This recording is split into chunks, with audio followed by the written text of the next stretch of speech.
자, 로마서 2장 1절에서 16절 하나님의 계시 말씀 교도하겠습니다. 제목 읽겠습니다. 그러므로 남을 판단한 사람아 누구를 막론하고 내가 핑계하지 못할 것은 남을 판단하는 것으로 내가 너를 정죄함이니 판단하는 내가 같은 일을 행함이니라.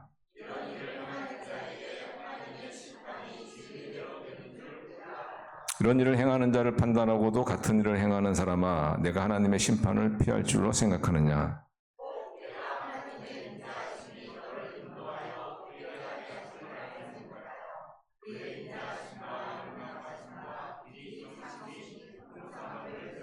다만 내 고집과 회개하지 아니한 마음을 따라 진노의 날 곧 하나님의 의로우신 심판이 나타나는 그날에 임할 진노를 내게 싼도다. 참고 선을 행하여 영광과 존귀와 썩지 아니함을 구하는 자에게는 영생으로 하시고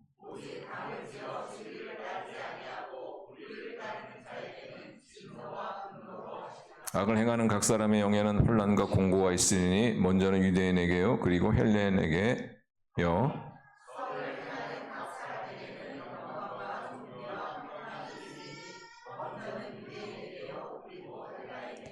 이는 하나님께서 외모로 사람을 취하지 아니하심이라.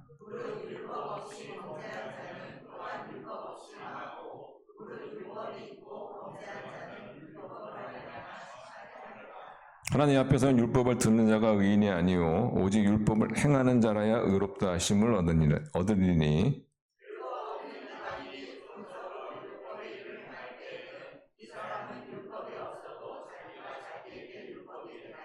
이런 이들은 그 양심이 증거가 되어 그 생각들이 서로 혹은 고발하며 혹은 변명하여 그 마음에 새긴 율법의 행위를 나타내느니라. 곧 나의 복음에 이른 바와 같이 하나님이 예수 그리스도로 말미암아 사람들의 은밀한 것을 심판하시는 그날이라.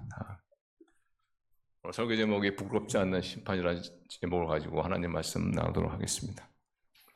예수님 믿는 자와 예수님을 믿지 않는 사람에게는 많은 차이가 있지만은 그 차이가 분명히 드러난 자리가 저는 임종의 자리가 아닌가 생각합니다. 예수님을 믿지 않는 사람은 죽으면 그걸로 끝난다 이런 생각이 있기 때문에 자기가 죽는다는 그 사실 자체를 인정하려고 하지 않고 어떻게 이제 생명을 연장하려고 막 악을 쓰죠.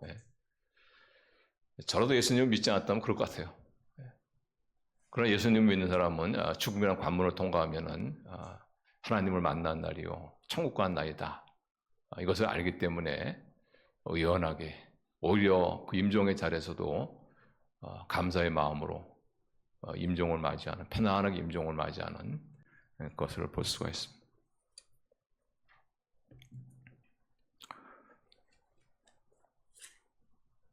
어떻게 그러면 우리가 죽으면은 죽음이란 관문을 통과하고 하나님을 만나고 천국에 이르느냐? 이걸 우리가 어떻게 할 수 있느냐? 하나님이 여러 말씀으로 확인시켜 주셨는데 그 중에서 가장 사실 저는 좋은 말씀입니다. 다 좋지만은 그게 요한복음 5장 24절이라고 생각합니다. 예수님께서 이런 약속을 하셨어요. 요한복음 5장 23절 같이 읽습니다. 시작. 내가 진실로 진실로 너희에게 이르노니 내 말을 듣고 또 나 보내신 이를 믿는 자는 영생을 얻었고 심판에 이르지 아니하나니 사망에서 생명으로 옮겼느니라. 분명히 여기 말씀하시죠. 믿는 자는 어떤다고요? 영생을 얻었고 영생을 얻을 것이다가 아닙니다. 앞으로 영생을 얻을 것이다가 아니고 영생을 이미 얻었다. 그래서 심판에 이르지 아니한다. 이미 생명으로 옮겼다. 생명으로 옮겼다. 그래서 시제가 보면 완령의 완료예요. 완령이라는 것은 일어난 그 사건이 계속 미치는 거 아닙니까? 사건의 영향이 미치는 거 아니에요. 이런 하나님의 말씀이 있기 때문에 내가 죽으면 죽음으로 끝나는 것이 아니고 죽음이라는 관문을 통과하면은 예수님이 말씀하신 것처럼 천국에 가는구나. 영생의 삶을 누리기 시작하는구나. 이런 이제 확신을 우리가 가질 수가 있죠. 지옥 가지 아니하고 어쩌면 내가 죽은 다음에 이상한 두려운 곳에 가지 않을까 이런 두려움을 가질 필요가 없죠. 지옥 가지 않을까 하면 어떡하나 이런 두려움을 가질 필요가 없어요. 왜냐하면 하나님의 약속의 말씀이 있으니까. 이미 예수님을 믿는 순간에 나는 영생을 얻었단 말이지. 더 이상의 심판 없다. 근데 어떤 분은 이제 이 구조를 가지고 그렇다면 우리 믿는 사람에게서는 더 이상 심판은 없다. 심판 그 자체는 없다. 이렇게 이제 또 해석하는 분도 있어요. 근데 이 말씀은 심판이 없다. 여기서 심판을 받지 않는다 할 때 심판이라는 것은 영어로 보면 condemn. 그러니까 저주, 정죄함이에요, 정죄함. 우리 예수님 믿는 사람은 더 이상 정죄함이 없습니다. 더 이상 저주를 받지 않아요. 왜? 예수 그리스도 그분으로 말미암아 내가 그분을 나의 구세주와 나의 주님으로 영접하는 그 순간에 더 이상 정죄함은 없습니다. 더 이상 삶의 저주는 없어요. 그렇다고 해서 심판이 없는 건 아니에요. 심판이 없는 건 아니에요. 그러니까 믿는 사람이건 믿지 않는 사람이건 다 하나님의 심판 앞에 섭니다. 믿는 사람들도 언젠가는 하나님의 심판 앞에 서요.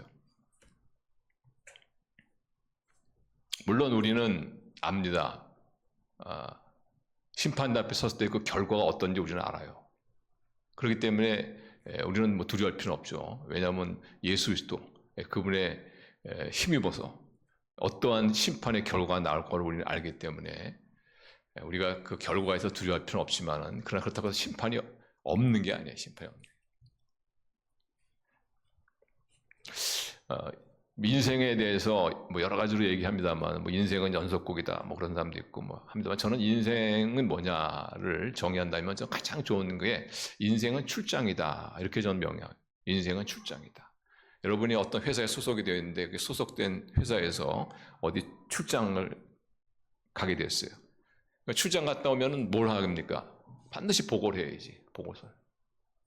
그래서 하나님께서 우리에게 인생의 출장을 보냈으면은 우리가 이 출장에서 어떤 하나님이 원하시는 일을 얼마나 했는지 또 회사가 원하는 걸 얼마나 했는지 거기에 대한 인생 보고 시간이 있다는 거예요.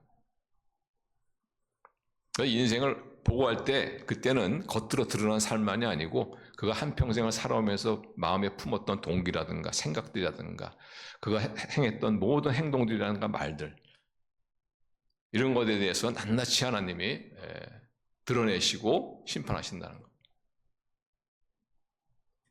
그때 그 심판을 누가 하는지 아세요? 예수님이 하십니다. 예수님. 16절 보면 이렇게 말해요. 16절 보시면은 곧 내 복음에 이른 바와 같이 하나님이 예수 그리스도로 말미암아 사람들의 은밀한 것을 심판하실 거니라. 그러니까 사람들에게 감춰졌던 나만이 알고 있는 어쩜 나 자신도 몰랐던 그런 것들이 낱낱이 다 드러난단 말이에요. 마음에 숨겼던 동기마저 다 낱낱이 드러나. 그래서 예수님을 믿지 않는 사람은 그 낱낱이 드러내는 걸 보고 그냥 스스로 가요. 나는 정말 지옥에 갈 수밖에 없겠다. 그러나 예수님을 믿는 사람은 위대한 분이 나타나시죠. 변호사. 우리 예수님 변호사가 나타나셔가지고. 제가 한번 말씀드렸지만은 제가 어느 날 꿈을 꿨는데 백보자에 탁 내가 그 앞에 섰어요. 얼마나 두려운지 말이죠. 그때 그 사탄이 나와가지고 나의 모든 죄를 다 고발합니다. 저놈은 무슨 죄를 졌고 무슨 마음의 동기를 가지고 그걸 제가 다 듣고 있다가 도저히 참 견디지 못해가지고 이제 지옥 가겠습니다. 다 맞단 말이에요. 사탄이 말이에요. 그래서 지옥을 딱 하는데 그때 한쪽에서 잠깐! 딱 일어나요. 잠깐. 이 잠깐 이게 중요한 거예요. 잠깐. 그분이 누구시냐? 예수님이 나타나겠어요. 그러면서 예수님이 하시는 말씀이 저 사탄이 고발한 내용이 다 맞다. 근데 제가 그 고등학교 3학년 때 제가 예수님을 영접했거든요. 여름 그가 무릎을 꿇고 나를 예수 그리스도로 영접하는 그 순간 그는 더 이상 노기선이 아니다. 제 이름이 노기선이거든요. 노기선이 아니다. 그래서 우리는 예수 그리스도로 말미암아 우리가 더 이상의 정죄함과 그리고 더 이상의 저주는 없지만 그러나 우리가 삶에 살았던 모든 삶을 보고하는 순간이 있어요.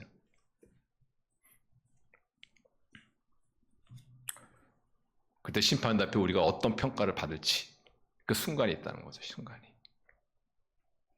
그래서 로이 존스 목사님이라는 분 있죠.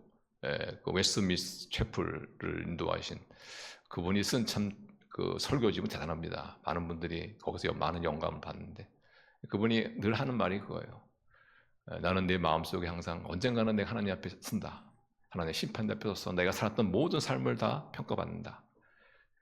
그런 엄숙한 순간을 내가 마음에 품고 산다. 이런 말씀하셨죠. 그래서 믿는 사람이건 안 믿는 사람이건 누구나 다 하나님의 심판 앞서서 예수님의 인생 보고를 하고 예수님의 심판을 받는다.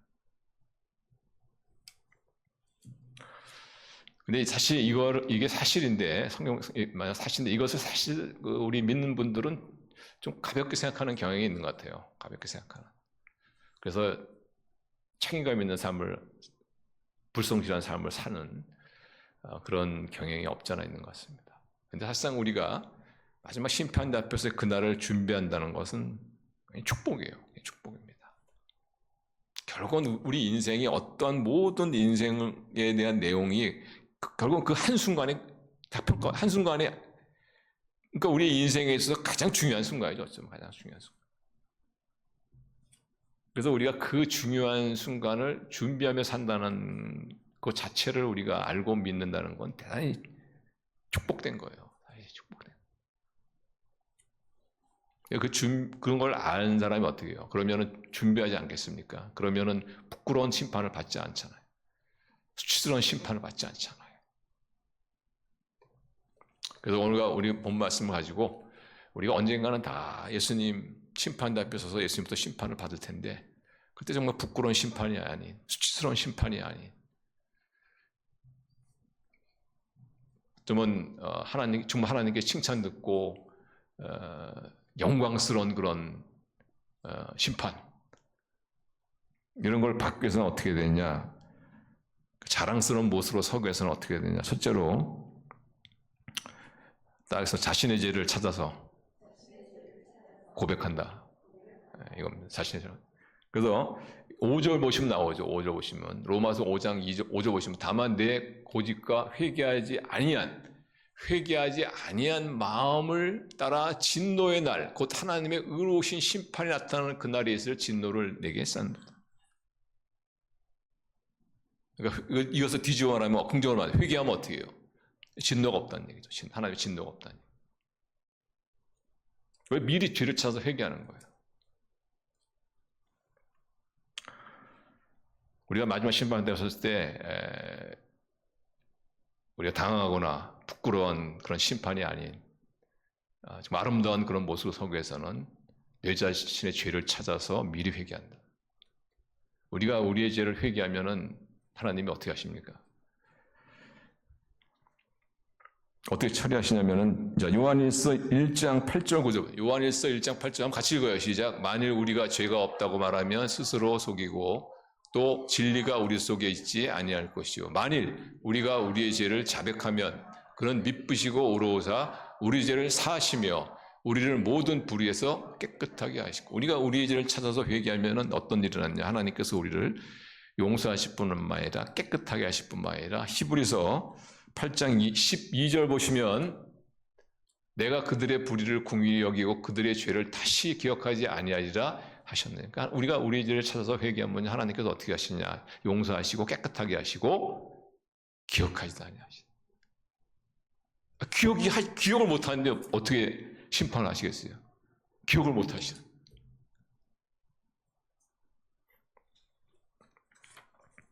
그래서 우리는 우리가 마지막 날 하나님의 심판 앞에서 부끄럽지 않는, 수치스럽지 않는, 자랑스러운, 축복된 그날을 우리가 맞이하기 위해서는 미리 내 자신의 죄를 찾아서 회개한다. 회개하면 하나님 어떻게 하신다고요? 용서하실 뿐만 아니라 깨끗하게 하실 뿐만 아니라 기억하지도 아니하신다. 기억하지도 아니하신다.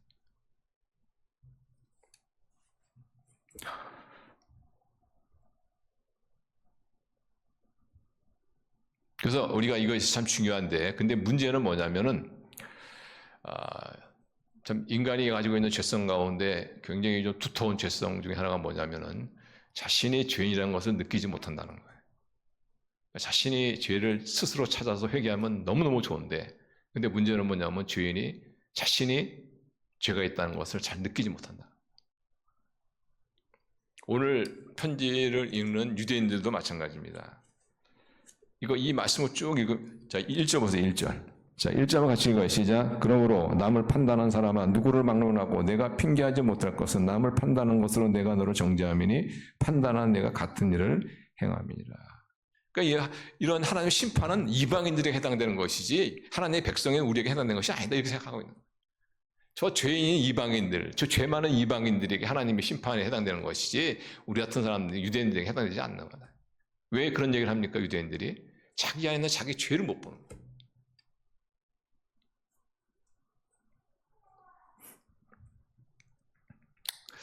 전 여기 바울이 참 이런 것에 대해서 자신 있게 유대인을 질책하면서 너희들이 왜 그런 헛소리를 하지 않냐? 너희들 스스로 속이고 있는 것이다. 너희들 스스로 사기치는 것이다. 너희에게도 엄청난 죄가 있는데 그것을 못 보기 때문에 이방인들을 향한 하나님의 심판이다. 이렇게 얘기하는 거라. 그래서 만일 내가 죄가 없다고 생각하면은 자기 스스로에게 속이는 거예요. 자기 자신에게 사기치는 거예요. 거짓말하는 거예요.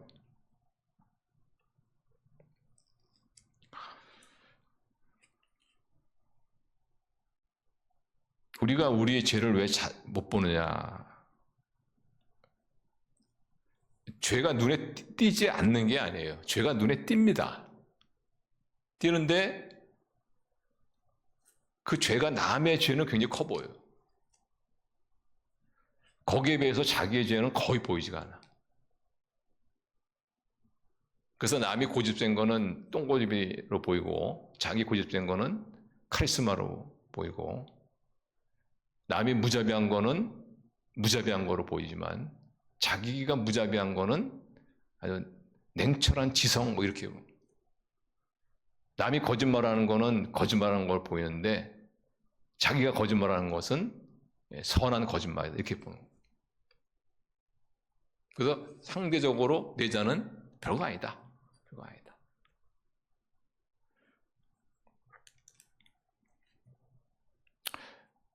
남이 욱하는 거는 막 혈기를 부린다 이렇게 보이는데 자기가 욱하는 거는 정의감이다 이렇게 보여요.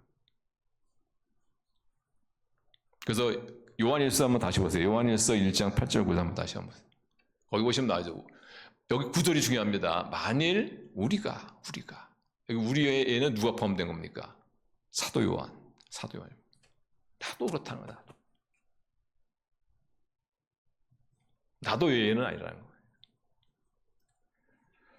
거예요. 사도 요한의 말은 이겁니다. 너희가 스스로 죄가 없다 하면은 그래서 나는 회개할 만한 죄가 없습니다 하면은 너 속이는 거는 거야. 너 자신에게 사기치는 거다. 나도 거기서는 자유할 수 없다는 거예요. 그래서 우리가 정말 하나님 앞에 부끄럽지 않는, 수치스럽지 않는 정말 감사와 찬양의 아름다운 모습으로 우리가 거기 서기 위해서는 먼저 스스로 내 죄를 찾아서 회개하는 그래서 하나님의 기억 속에서 내 죄에 대한 심판을 싹 없애버리는 거예요. 기억 자체를 없애버리는 거예요.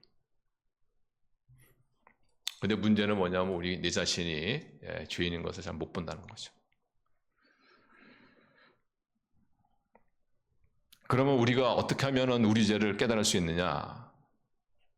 첫 번째 방법은 남이 나에게 하는 비난에 귀를 기울이는 겁니다. 물론 남이 나에 대한 비난이 안 맞을 수도 있죠. 모함일 수도 있습니다. 그런데 우리는 항상 그때마다 기억할 것이 뭐냐면 아니 땐 굴뚝에 연기 나겠느냐 뭐 이런 말 있지 않습니까?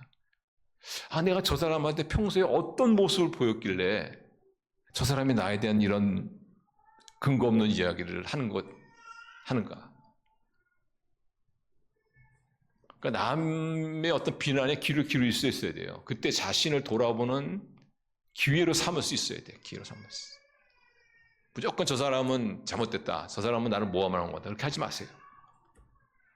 물론 한 50%는 맞을 수 있겠지만은 100% 모함이라는 건 있을 수 없어요. 뭔가 어쨌든 내가 저 사람한테 저런 모함을 받을 만한 뭔가 근거를 준 것은 없지 않느냐. 나의 평소의 행동에 뭔가 문제가 있지 않느냐.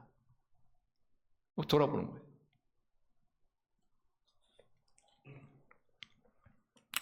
남한테 어떤 나쁜 소리 듣고 안 좋은 소리 듣고 모함 받으면 억울한데 억울하다 그렇게 하지 마세요. 그렇게 억울하다 하지 마세요. 왜 그런 모함을 받을 만한 그걸 제공했냐 이거예요. 그런 모습을 보라는 거예요. 그러나 기회로 삼으라는 거예요. 기회로.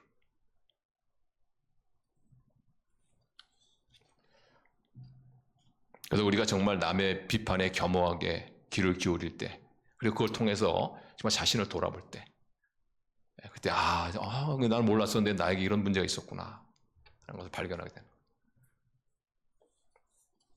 두 번째, 우리가 어떻게 죄를 깨달을 수 있냐면은 내가 이제는 상대방을 바꿔서 내가 남을 비판하는 거기에 내가 이제 귀를 기울이는 거예요. 거기에. 그러니까 남이 나를 비판하는 것에 귀를 기울이고 입장을 바꿔서 내가 남을 비판하는, 내가 붕괴하는, 내 안에 막 어떤 분노가 있어요. 어떤 것에 대한 분노가 있어요. 그러면 내가 분노하는 그것이 나의 문제일 수 있어요. 나의 문제. 여러분, 교만한 사람을 정말 눈 뜨고 못 봐준 사람이 누군지 아십니까? 교만한 사람이에요. 교만한 사람. 자꾸 그 문제가 나에게 자꾸 걸리고 그런다 그러면은 그걸 통해서 나에게 이런 문제가 있기 때문에 것이 아니냐.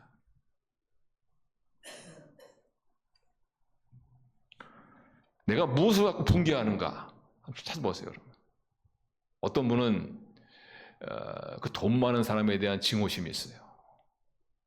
왜 그런지 아세요? 자기에 대한 돈의 욕심이 있으니까. 돈의 욕심이 있어요.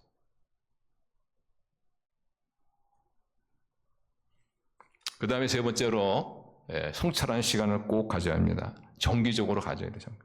자, 시편 139편 23절 24절 한번 같이 읽어요. 시작. 하나님이여 나를 살피사 내 마음을 아시며 나를 시험하사 내 뜻을 아옵소서. 내게 무슨 악한 인도하옵소서. 아주 참 좋은 자신의 동기를 살펴달라고 하는 다윗의 기도죠. 이런 기도를, 이런 말씀을 붙들고 다윗이처럼 하나님 제 마음을 살펴주십시오. 제 마음의 동기를 살펴주십시오. 이런 기도를 이제 정기적으로 자기를 성찰하는 시간을 가지죠. 어떻게 내가 죄인인 것을 알 수 있느냐? 남의 비판에 귀를 기울이고, 또 내가 분개하고 비판하는 것에 또 귀를 기울이고, 그리고 성찰하는 시간을 갖는 거예요. 그래서 다윗처럼 하나님 저를 살펴주십시오 그러면 하나님이 살펴주실까요? 안 주실까요? 살펴주십니다. 잘 살펴주십니다.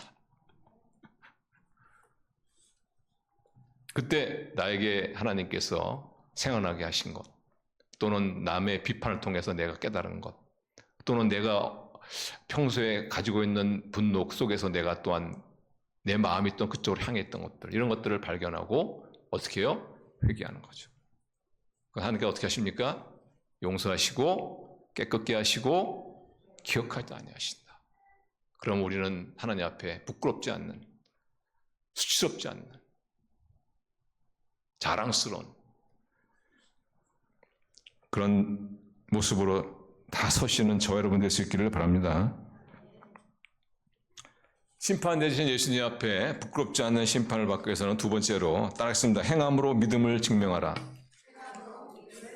네, 행함으로 믿음을 증명. 나중에 여러분이 시간 되시면은 마태복음 25장 읽어보세요. 마태복음 25장 거기에 그 심판장이라고 그러냐, 심판장.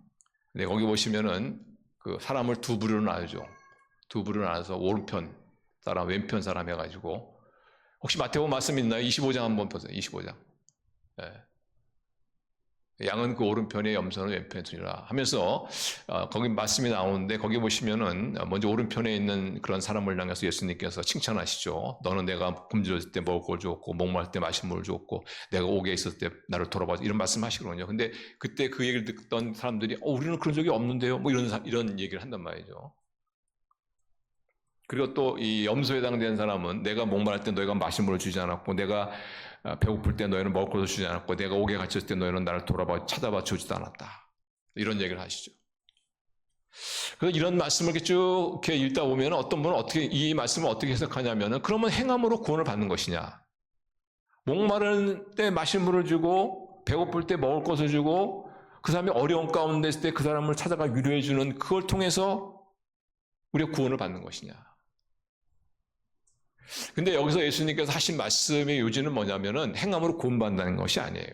구원은 믿음으로 받는 것이죠. 그러나 믿음과 행함의 관계가 어떠냐면은 정말 그 사람이 믿는다면은 거기에 상응한 행동이 나온다. 상응한 행동이 나온다. 그래서 여러분 믿음이라는 것은 행함의 동전의 양면과 같은 거예요. 물론 이게 똑같은 말은 아니에요. 믿음은 행함 이건 말은 아닙니다만은 믿음이라는 것은 뭐냐면 행함으로 증명한다는 거예요.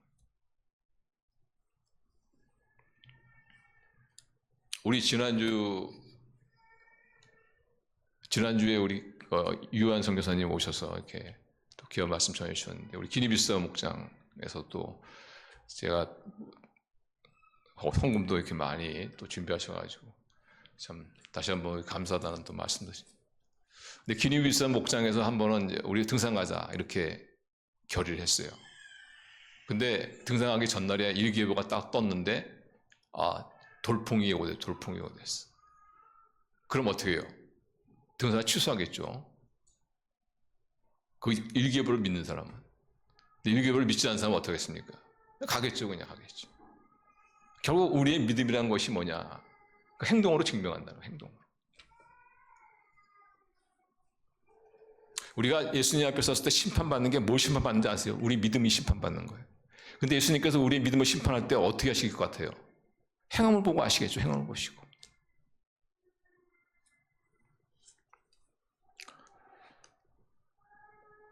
그래서 로마서 2장 6절에서 11절 한번 보시면은 자, 제가 한번 보세요. 하나님께서 각 사람의 그 행한 대로 보응하시되 그 행한 대로 보응하시되 참고 선을 행하여 영광과 존귀와 썩지 않음을 구한 자에게는 영생으로 하시고 오직 당을 지어 진리를 따지 아니하고 불의를 따는 자에게는 진노와 분노로 하시니라. 악을 행하는 각 사람의 영에는 환난과 공고가 있으니 먼저 유대인에게 그리고 헬라인에게며 선을 행하는 자에게는 각 사람에게는 영광과 존귀와 평강이 있으니 먼저는 유대인에게요 그리고 헬라인. 이는 하나님께서 외모로 사람을 취하지 아니하시니라. 하나님께서 우리의 믿음을 어떻게 판단하시냐? 우리가 행함 그걸 보고 우리를 판단하신다는 거예요. 그래서 우리가 하나님 앞에 하나님께서 우리의 믿음을 심판하시는데 그때 어떻게 심판? 너 한번 율법을 10계명을 외워봐라. 아니면 너희가 즐겨 읽는 요한복음 3장 16절을 한번 암송해봐라. 그래서 암송하지 못하면 너는 탈락 이렇게 하지 않는다는 거예요. 행동을 보신다는 거예요. 행동을 보신다는 거예요. 내가 나를 믿었냐 안 믿었냐 너의 삶의 모습, 삶의 현장에서의 모습.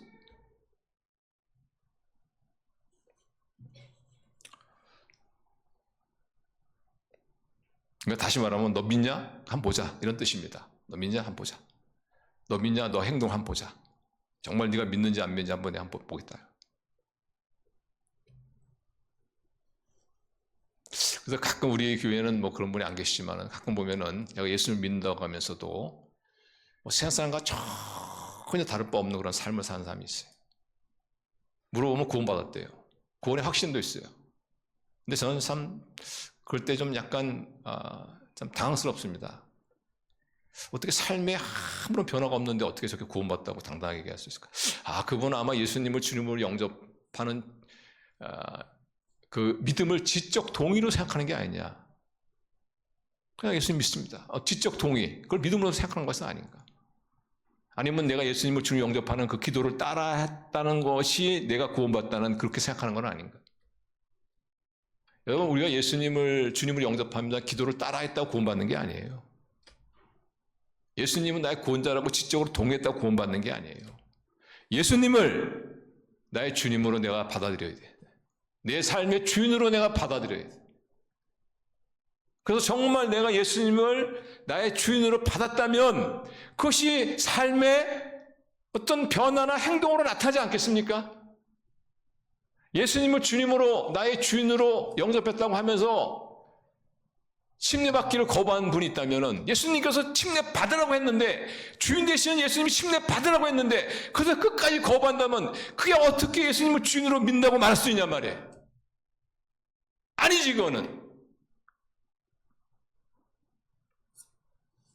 예수님을 주인으로 영접했다고 하는 사람이 교회를 우습게 생각하는, 예수님께서 교회는 나의 몸이다 라고 말씀하셨는데 그는 그 교회인 예수님의 몸을 귀하게 여기고 아낄 줄 알고 그래야지 아주 우습게 생각하는 그런 분이 있다면 그분은 예수님 믿는 분 아니죠.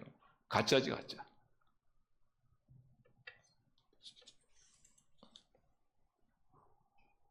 우리가 예수님을 정말 믿으면은 그 믿음에 걸맞는 행동이 나온다는 거죠. 물론 확 가르치면 변하지 않습니다. 그럼 뭔가 어떤 그 변화라든가 어떤 다른 행동도 있단 말이에요. 뭔가가 아무튼 달라진다는 거예요.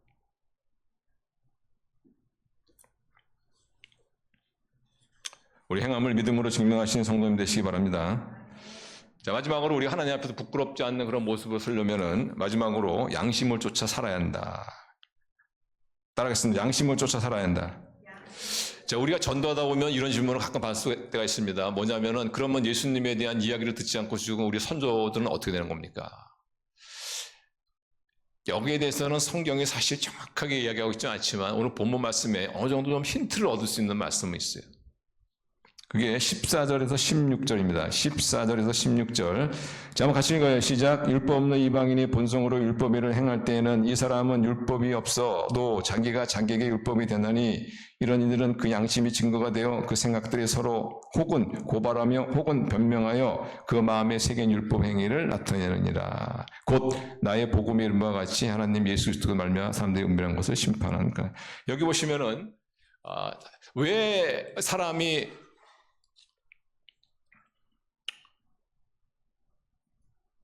그러니까 다시 말하면 예수님에 대한 어떠한 이야기도 복음도 듣지 못했던 분이 만일 멸망을 당했다. 그러면 그것은 예수님을 안 믿어서가 아니라 예수님을 믿을 수가 없죠. 왜냐하면 복음을 한 번 듣지 못했는데. 안 믿어서가 아니라 바로 죄 때문이라는 거예요. 죄 때문에. 그럼 이런 생각할 수 있습니다. 그럼 죄 때문에 그 사람이 죄인지 아닌지 어떻게 합니까?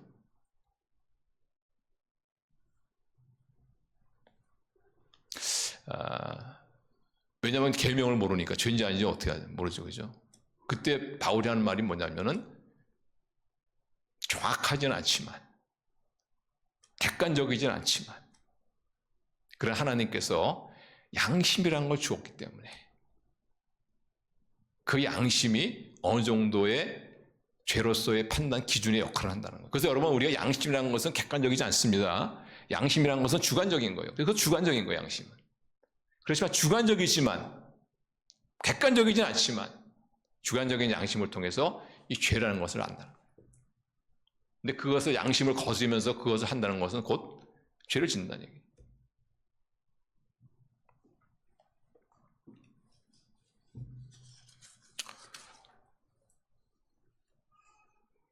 그래서 하나님께서는 우리에게 양심이라는 걸 주셔서 물론 주관적이지만은 그래서 아마 이 하나님은 아시죠? 공평하신 분이니까.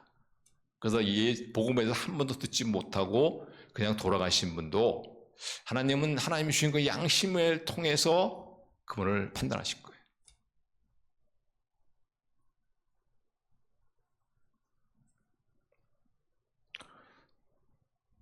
그래서 바울이 얘기하는 겁니다. 그 양심을 갖고 심판을 받아도 결국 다 죄인이라는 거예요. 그래서 어떻게 모든 인간에게는 예수님이 필요하다는 거예요. 그래서 우리 예수님을 딱 주명 잡으면 성령이 오시고 성령이 오셔서 하시는 일 하나가 뭐냐면은 우리 죽었던 양심을 살려요. 양심의 강박한 양심을 선한 양심으로 살려주십니다. 그래서 성령님이 우리를 인도하시는데 성령님은 첫째로 하나님의 말씀을 통해서 인도하시지만 두 번째로 양심을 통해서 인도하세요. 양심을 통해서.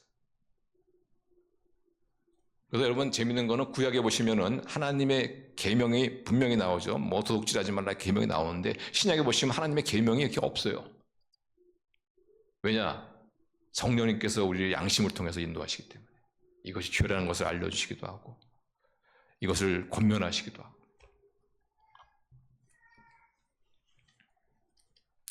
사실 뭐 아시지만 그러나 양심이라는 것은 주관적입니다. 이건 A라는 사람은 이것이 옳다고 생각하는데 B라는 사람은 그렇지 않다고 생각할 수 있어요. 근데 분명한 것은 뭐냐면 한 사람에 대한 어떤 그 삶을 평가할 때 하나님께서는 그 양심으로 따라 행했던 것들을 가지고 평가한다는 거예요. 그래서 결론이 겁니다. 결론은 우리가 부끄럽지 않는 정말 자랑스러운 그런 모습, 하나님의 심판대 앞에 서기 위해서는 성령님의 인도하심을 받고 죄를 회개하고 그리고 행동이 수반된 믿음으로 사는 것이다. 이겁니다. 이렇게 살다 보면 어떻게 해요?